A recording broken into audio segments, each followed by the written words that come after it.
Kuzizampo. In this week's business file, we have Yuden Dorji, the project manager of SABAH Bhutan, and we will find out from her what is SABAH Bhutan and what are the activities carried out by it.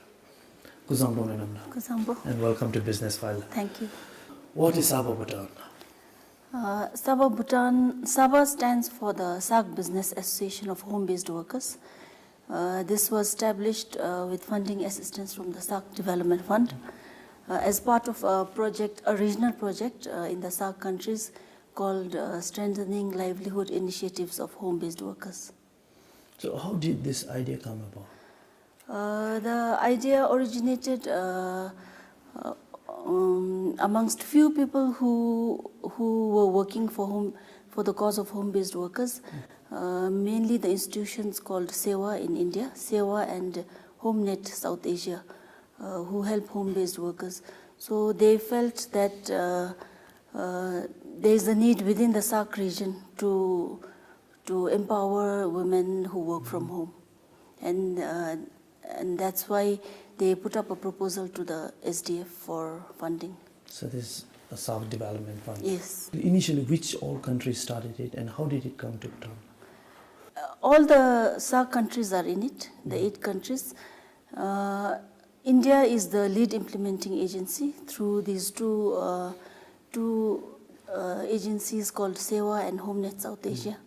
So there is a SABAH in all the SAC countries, except in India. In India, it's represented by SABAH and HomeNet South Asia. Okay. So what are the activities that are carried out in Bhutan?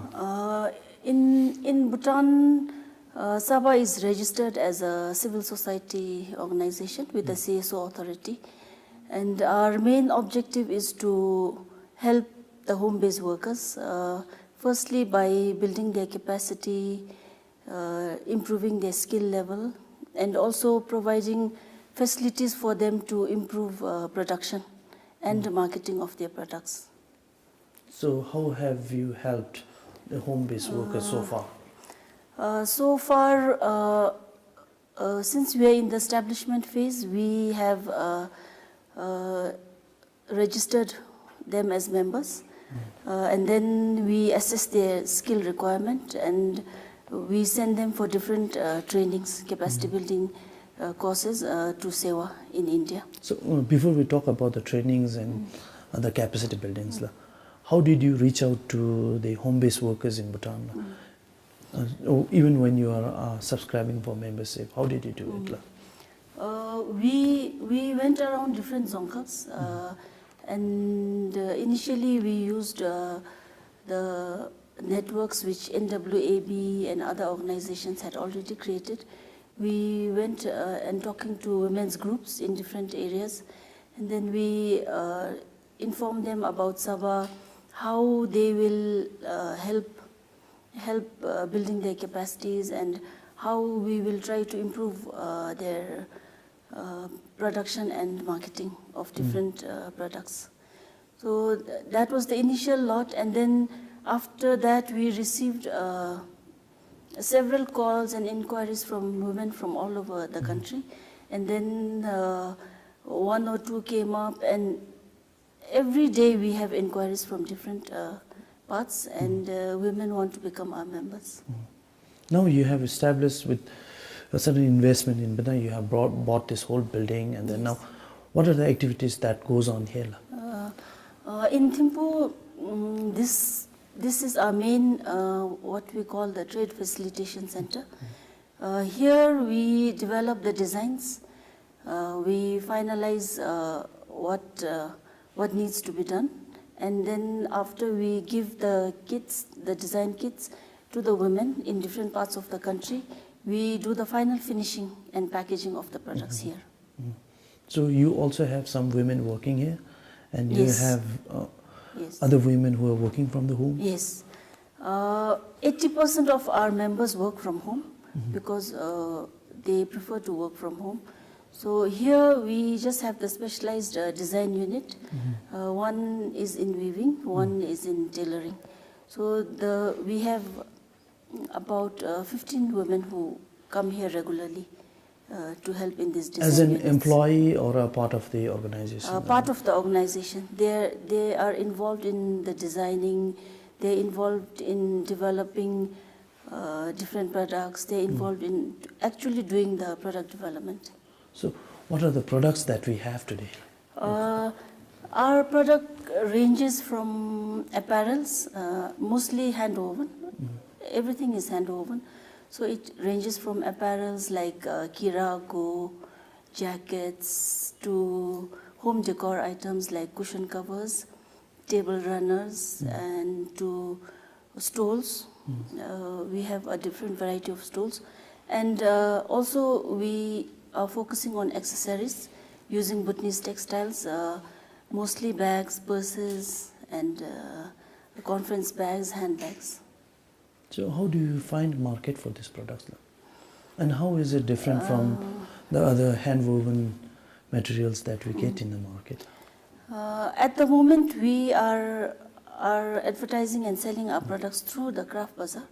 We have a stall in the craft bazaar, so we are selling through that. But we are also working with our other sister organizations, other sabahs in different countries, to place our goods in their outlets, eventually in the long run. So we are also looking at the regional market as well as the national market. As well as the local market. Yes. So when it comes to price, how do you fix it? How are they expensive? Or? Our products are a little unique and slightly expensive, but we feel that because we pay fair wages to our members, it is okay, because some people understand the kind of work which goes into hand weaving. So when you said fair wages, Yes. is it above the national wage rate that we have? Or? We determine the wages based on the kind of skill they have and the work they do. So the design team sits together and determines how much is it fair to pay for a particular design. So, and this is discussed with the home-based workers themselves, and they feel that this particular item will take this long, so we fix the wages in discussion with them. So what are the aspects that you look at? Is it the intricate designs or the materials they use? One is, of course, the design, the intricacy of the weaving, and also, as you mentioned, the materials, because silk is slightly difficult to weave. It's so for expensive silk, also. yes, for silk we have to pay a higher wage. What kind of response have you received from the home-based workers that are in other parts of the country? Do they produce more than your expectation? At the moment, since we are just in the establishment phase, we are more concerned on building up their capacity, understanding how to work in groups, making them understand the market requirements, the proper finishing, and also that every product they produce cannot be sold because the finishing is not up to the standard. So we're continuously training them regularly. Till now we've trained about 100 women. We've sent them in batches to India for different skill-based training as well as leadership and management training. So we have members in Mongar, Jemgang, Bomtang, Sarpang, and in Thimphu. So when you're talking about the trainings and two aspects of training that you talked about, the leadership management and then the other one is skill-based. Yes. So how do you fund those trainings? Through the sale of the product or the money comes from at the SDF moment, just now? Yes, at the moment it's fully funded by the SABAH Development Fund. So the everything, all the activities are covered by the project fund at the moment. So when are you looking at to be more sustainable? Sustainability is an issue.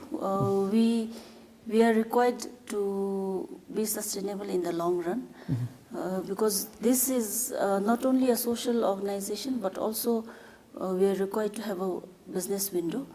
So we are aiming to work as a social enterprise model, where we will follow on a business window as well as a social thing. So we've sit together with the women. We discussed on how we want to attain sustainability, and we have developed a very broad outline of our business plan. So according to that business plan, we will be sustainable in the 5th year of operation. So this is the second year? Next year will be the 1st year of production. Okay. So 5 years from next year. The date of production? Yes, okay. yes. Because this year it's more or less establishment and market testing, trial, putting the production and design team in place, and also developing new products. So from next year we will start full production. So have you also received a demand from the local market here for your products? Yes, already? we have received inquiries from other handicraft shops and also from resorts and hotels. And we have also received inquiries from outside Bhutan as well on few of our products. But at the moment we are not able to deliver huge quantities because we are still building up the capacity. We want to set up our membership base, have them in place, and then start full production. Earlier you were referring to, you discussed, you put everything among women. Women means your members here? Yes, our members. So when you're talking about when your members are coming from villages, how effectively can they contribute in this decision making? Just for your information, SABAH Bhutan is governed by a governing board of directors. We have senior government officials, as well as civil society promoters, as well as private sector people, and also home-based workers themselves in the board. So besides the board decisions, are regular discussions with the women. So since they are directly benefiting from the project, they have to have a say in how it functions. So there are a few of them who initially were quite resistant. I mean, not forward and open, but I think with regular interactions and of course the training programs, it's helped them to open up and voice out their concerns and opinion. So they are voicing their opinions. Yes. What are the changes that have you noticed after they came back from the trainings? Could you share your experience? What have you observed? Yes, few of our members who had gone to India for training, they had not even come to Thimphu. So even to Thimphu, they were coming for the first time. So what we noticed is, initially they were very hesitant. They could not introduce themselves. They could not talk about their village. But after we sent them for training, after they returned, we had debriefing sessions with each one of them to record what they learned from the training. So what we find was, it really changed them, the exposure, visiting different institutions in India, interacting with other women from other SAARC countries. So they become a little confident and they're able to express their views. They feel that they've been in the dark till now and they've learned a lot. So eventually, what will happen to SABAH Bhutan? Are you planning to run it forever, or you hand it over to the women who have home-based workers? Yes, eventually the plan is for this organization to be managed and owned by the home-based workers themselves.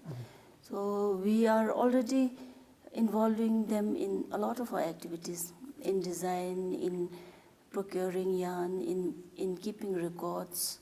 So we are building their capacity so that over 5-6 years they can be trained and they can take over the management of the organization. But how will that work? To look after the management as well as to produce, or do they have to graduate from being workers to the management level? This is one concern they also raised. our members prefer to do what they are good at. They want to continue with weaving. They want to do what they've been doing and earn their regular income. And till now, when we tell them that this is your organization, you have to manage it, what they tell us is, no, we want to do our work. We want to have the professionals do the management. And because it entails design, it entails marketing, looking for markets. So when you're talking about design, do you have a designer hired from outside, or you expect those home-based workers to come up with their own designs? We have a design team. We have an in-house designer with us, and she guides the overall design concepts, colors, and the weavers themselves also form part of the design team. So we work very closely with them. And for technical backstopping, we have designers from India who guide us on different aspects Of designing? Yes. Now, the other thing is, if a woman or home-based worker, is it only confined to women? No, la. No, No, okay. la. So Because, let's put it home-based workers. yes. If they want to come forward and then be a part of SABAH Bhutan, what do they have to do? We have a guideline on what are the major aspects of becoming a member. We have a membership guideline, and anybody can, above the age of 18, residing in Bhutan, a Bhutanese national, can become a member of SABAH Bhutan. One is they have to have a certain skill, because we want to build up their existing skill. And they have to have a skill, they have to have the willingness to learn and teach other members as well. And also interact with other members, and have to have that, what we call that initiative to work in a group as a team. Yes. So briefly, could you give us a picture how the SABAH Bhutan works in terms of chain of production to finding market? Okay. The organization is set up in such a way that we have three or four units. One is the production and design unit. This unit takes care of overall production aspects, develops the design and make the kits, and then the kits are given to our members in different zongkhaks. So they prepare the fabric, what we call fabric, or the finished item, and that is brought back to the TFC in Thimphu, and we do the final tagging, the labeling, packaging, and finishing here in Thimphu. And then these products, once it's done, it's handed over to the marketing unit. So marketing unit goes out and talks to different customers, clients, and sells the products. So what you told me earlier is, before the interview, that one way of marketing, you have a shop in a craft bazaar. Yes. Apart from that, what do you have? We have an outlet in the craft bazaar as an outlet, marketing outlet. But apart from that, we have been participating in a lot of exhibitions, regional exhibitions in India, as part of the collective marketing concept of this project. So this has also helped us develop links with interested buyers in India and other countries. So, since you talked about the regional market, has one of your products received attention in the regional market? Yes, our Bhutanese products, through our exhibitions and fairs which we participated, they really like the intricacy of the work. They admire, but what we found out was it was not really, they could not find a use to it apart from being a showpiece. So we are in the process of developing products which will be easy to use for the Indian, like blouses, strips of woven materials which they could use in their kurtas and other things. But stalls have been a big hit. Everybody really liked our hand woven stools, and they also found that our finishing was good, and the price was also reasonable. So when we are talking about venturing into other products that have demand in the regional markets, and do you also, when do our home-based workers will have that capacity to come up with products that are competitive in the regional market? Do they have a capacity? Do they have a skills just now? Or how long will they take? They have the skills, but we still need to build up their capacity.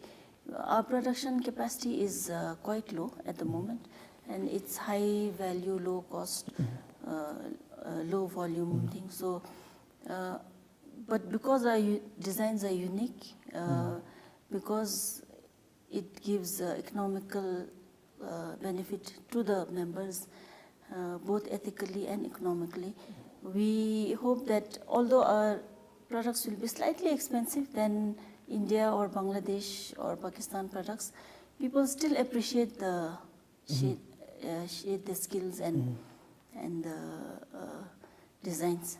So there is a niche market for these kind of products. So what is the future for SABAH Bhutan in terms of products, in terms of as an organization, as an NGO?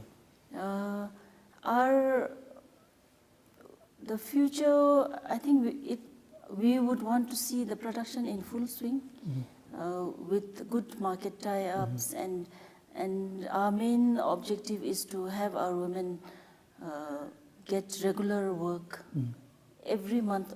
Every month throughout the year, we want them to have a regular income.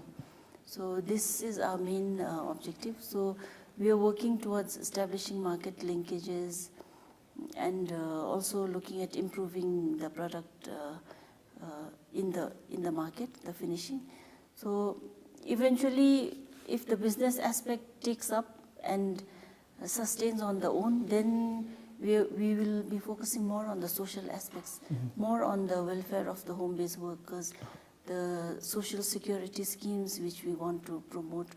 But since we have to be sustainable also, so we will focus initially a lot on the capacity building and the business aspect. So once it takes off, once we earn profit after a few years, we want to focus on outreach. We want to cover more areas, and also focus on the social aspects. What about the technology?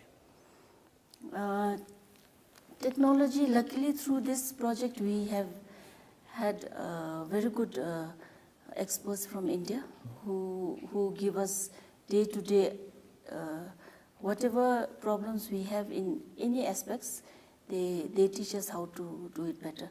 So skill upgradation is an ongoing process. Almost every month we have a group who's being trained on different aspects in India. So the main benefit of this project is because we have the skill expertise. We have a technical backstopping from India. So we can really brush up our capacity. Now the other thing is, how much of investment have you made, and do you need to make further investment? Through this project, through SDF funding, we have procured the building, and we are in the process of procuring the production equipment, mostly high efficiency sewing machines and good design equipments. So the investment has been mostly in terms of the facility as it is. Mostly on the building? On the building is, maximum is on the building, and also on the equipment, small equipment. Yes. And now on that note, I would like to thank you for your time and for being with us, talking to us about SABAH Bhutan. I hope it will be a sustainable venture in the future. Thank you. Thank you so much. And I'd also like to thank our viewers for joining us. Do join us every Tuesday for another Business File program. I'm your host, Ashok Tirwa. This is goodbye.